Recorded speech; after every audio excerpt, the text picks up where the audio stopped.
Hi, I'm Kaylee Simmons with the University Career Development Center, here to talk to you about how to create a standout resume along with some of the latest trends in resume writing. So, what is a resume? Well, it's an advertisement of you in a one-page document that lists your relevant experience, education, and applicable skills. While a good interview gets you the job, a good resume gets you the interview. So, how do you get graduate schools to notice you? And how do you get the job or internship you want? Well, you've got to stand out from the crowd because the fact is, hiring managers spend an average of 6 to 30 seconds scanning your resume. This means sloppy, difficult to read resumes with grammatical errors or typos will likely be tossed into the rejection pile. So, how do you get that standout resume? Well, there are 4 steps. The first step is to research the company and the position. Take some time to look at the company website. What products and services do they offer? What is the culture like? What do they value? You may find from your research that the company suits you perfectly and to continue with the application process. Or maybe you find this really isn't the type of company you'd like to work for, which could save you considerable time and effort that you would have put into applying. After you've researched the company, it's really important to study the job description thoroughly. Take a highlighter or underline any matching skills or qualifications that the employer may be looking for, and make sure these skills are listed somewhere within your resume. We'll take a look at where you might include these skills on your resume in a few minutes. The second step to a standout resume is to keep it OCC, organized, clean, and consistent. Let's take a look at this example resume for some general resume basics. Start with a readable 10 to 12 point font like Helvetica, Proxima Nova, Garamond, or Georgia, to name a few. You'll notice the headings and spacing are consistent throughout. If you bold and underline your first heading, make sure to do so with the rest. If you have 12-point font in between one section, have 12-point font in between all sections. If you spell out your states, spell out all of them. Ensure all your dates and bullet points are aligned. Also, keep in mind the balance of white space. You don't want all your text running down the right side of the page and have your left side bare. 1-inch to half-inch margins are preferred. You'll also notice you don't see references available upon request at the bottom of this example resume. While it was common to see in the past, it's no longer necessary and takes up valuable space. You also don't see references listed on this resume. Put those on a separate page with your contact information at the top and attach them to your application only if the job posting asks for them. There are 4 main sections to a resume. That's the contact information, professional summary or profile section, educational background, and experience. Let's break it down section by section. For your contact section, start with your full name. It should be the biggest at the top in bold. Make sure to include your phone number, ensuring your voicemail and ringtone are professional. Also, include your professional email address, such as your UARK email. However, if you're graduating soon, it's best to start listing an email other than your UARK address to be safe. Your mailing address is considered optional. While some of the latest trends in resume writing suggest removing your mailing address for identity theft purposes, it's still a common practice to include it. If you have a personalized LinkedIn URL, feel free to include that as well.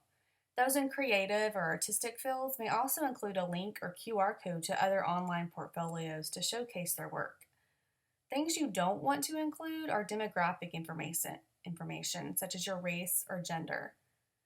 Don't include your social security number, birthday, or picture. Just keep it simple and only include the essentials. The summary of skills or profile section has replaced the traditional objective statement. This section shows what you have to offer and should be tailored to each job. It's best to list 3 to 6 key strengths, skills, or experiences that make you qualify for that particular job or industry.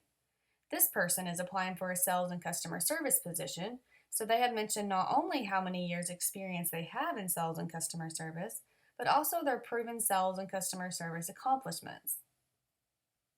If we go back to this example job description, what major requirements might you include in your summary? If you said being proficient in Microsoft Word, Excel, PowerPoint, and Access, junior or senior business major, and maybe 2+ years experience in the restaurant industry, then you've got the idea.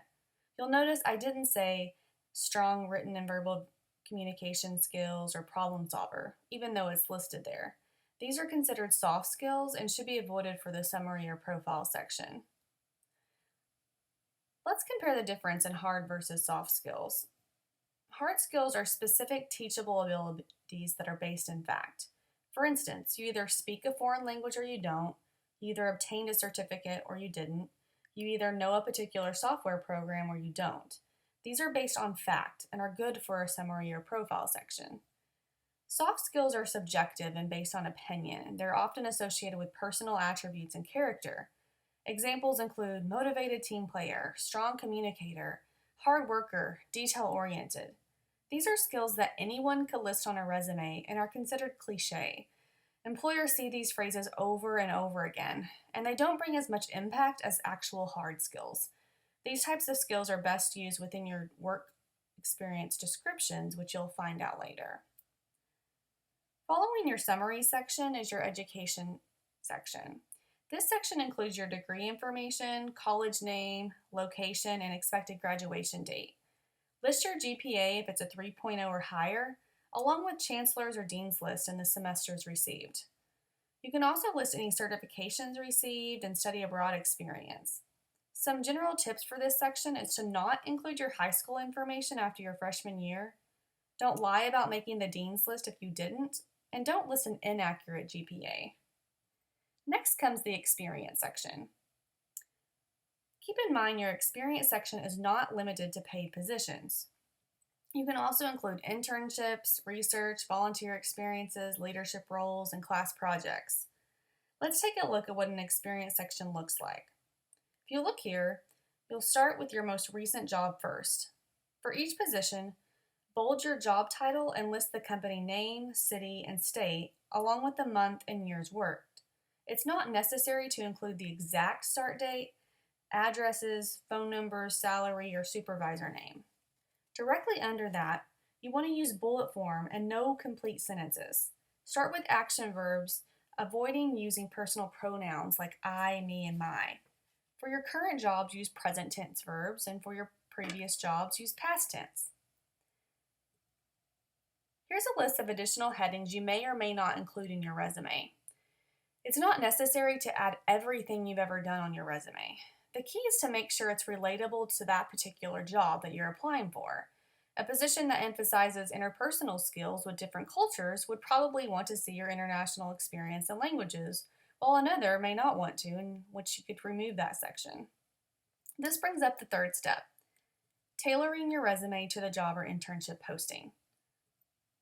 Let's look at this example job description. They're looking for individuals who are creative and innovative, problem solvers, team players with strong interpersonal skills, committed to building customer loyalty, detail-oriented with previous sales or customer service experience. Did you notice all the soft skills wanted? Let's see how to build these into the resume. As a server and sales representative for St. Charles Bar and Grill, Ira demonstrated the ability to problem solve by increasing overall profits and upgrading 50% of customer orders. What quality or keyword from the job posting is this showing? If you said problem solver, you're right. Let's look at another. Ira receives 99% positive feedback from customer satisfaction surveys, and as an event volunteer, he improved customer loyalty. What quality or keyword from the job posting is this showing? Commitment to building customer loyalty and customer service experience.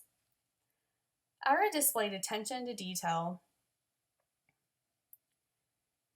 by reconciling a 500 to 3,000 cash drawer with 100% accuracy during closing shifts. That's showing, you guessed it, being detail-oriented. You'll notice Ira didn't just list these skills from the job description, but he's proving them by giving an example to back up his case. By doing this, he's taking these soft skills and turning them into hard skills. As an event volunteer, he developed an innovative marketing campaign. This uses the creative and innovative keywords from the job description. As a leadership and marketing plan team leader, Ira demonstrates being a team player. If we go up to the top, Ira is mirroring the sales and customer service experience wanted by listing the combined 4 years experience in customer service, sales, and leadership. He also proves his superior customer service and ability to increase profits, which directly relates to sales. His job also called for strong interpersonal skills, which he proved by working in teams while studying abroad in Italy and being fluent in the language. The final step is to focus your accomplishments using numbers and percentages. Instead of simply listing job duties within your job descriptions, focus on outcomes and those accomplishments. One way to do this is to take a look at this example. You can break up your bullet point descriptions into 3 parts and ask yourself, who or what benefited, what skills did you use, and how is it successful? As an intern for American Red Cross, this person improved 500 donors' experiences by creating a walk-in Excel database that decreased wait time by 30%. Who or what benefited here? Well, 500 donors. What skills did they use? Excel. How was it successful? It decreased wait time by 30%. Let's try the next one. Who or what benefited there? If you said organization's visibility, you're correct. What skills did you use? Partnering with local organizations is definitely a skill. How was it successful? They gained 50 new quarterly blood donors. So there you have it, the 4 steps to a standout resume. One last tip, always proofread your resume and check for spelling and punctuation errors. Even one misspelling could mean the difference in getting the interview or not. So make sure to bring it to the University Career Development Center to be reviewed. We can review not only your grammar, but also your content. We can make sure you're using the right experience and the right keywords to highlight yourself to make you the strongest candidate you can be. Thank you for watching this presentation. If you'd like additional information or would like to schedule an appointment, please call our office at 479-575-2805 or schedule an appointment online via Razorback Career Link. You can also stop by our office in the Arkansas Union, room 607 above the ballroom for walk-in Wednesdays every fall and spring semesters from 9 to noon and 1 to 4. For the latest career events, tips, and advice, be sure to like us on Facebook, follow us on Twitter, and join our LinkedIn group.